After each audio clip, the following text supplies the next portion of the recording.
hear me like this here? Yes, I can hear you again, Sarah. And how are you doing today? Okay. I am good. How are you? Great, I'm doing fine, thank you. So I was wondering, Sarah, what do you have for a problem today? Um, it has been a problem in my life when I feel misunderstood.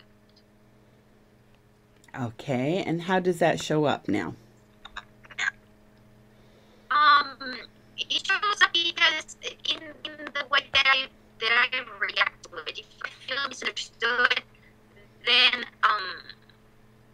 out of communication and connection, then I don't feel like communicating anymore. So I go into isolation.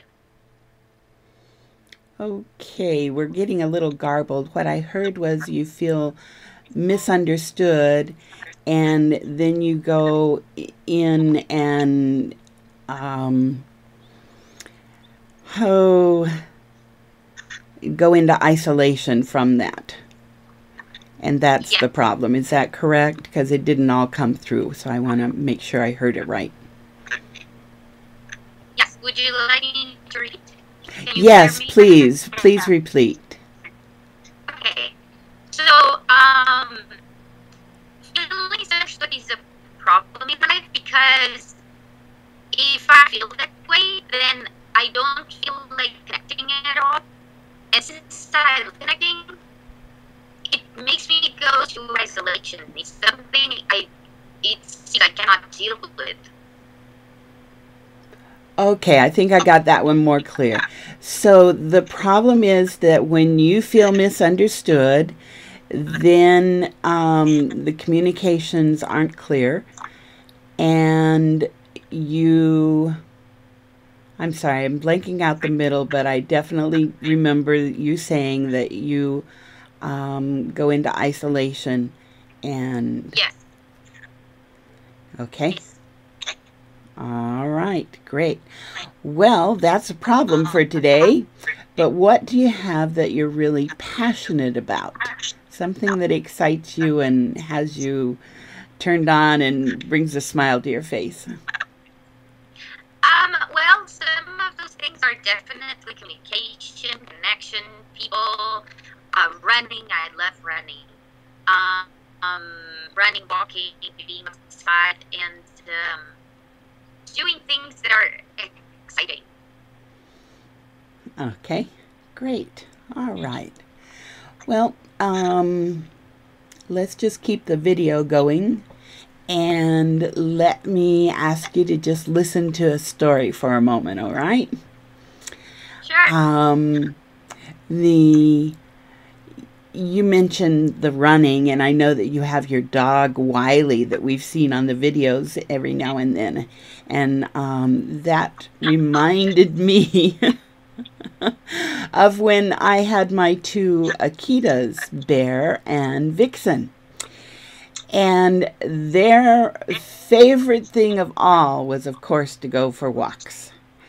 And they loved it when we went down to the ocean and went to the dog beach at the ocean, where not only could they run, but they could go off leash, because that was a place to do that. And so it was really great. And they were friendly dogs, and so every dog they met was friendly with them. Until one day when we encountered this guy, and he had his dog on a chain. Not just a leash, but on an actual chain. And here's my dogs, they're a 125-pounder and a 100-pounder, and they're just running up and going, hey, we want to play, we want to play, we want to play. And this dog on the chain growled and snapped, and his owner was just, encouraging him to be that way. And I'm going, I don't understand this at all. This is no fun. So I, grabbed both of them by their collars, and we went on our way, and he left the beach, thank goodness.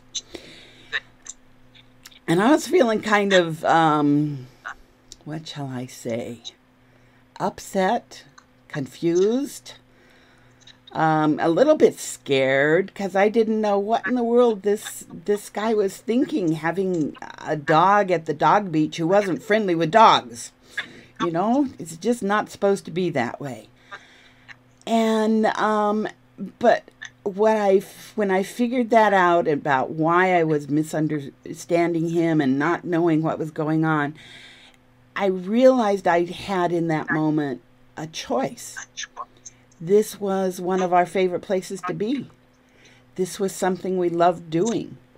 And I could either let that one little incident interrupt our fun, or I could choose something just a little bit different and say, well, can't fix him.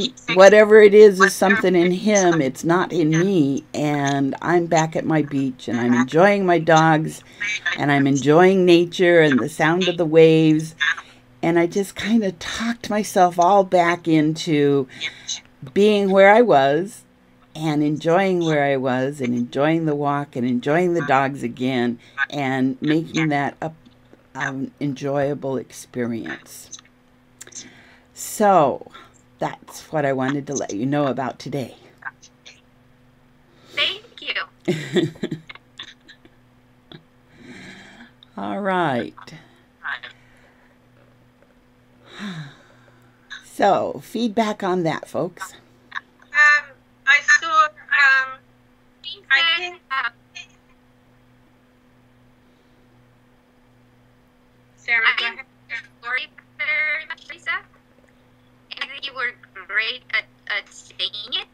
And one of the things that it made me feel is actually something that happens with me when I have that problem is that I feel I don't have a choice.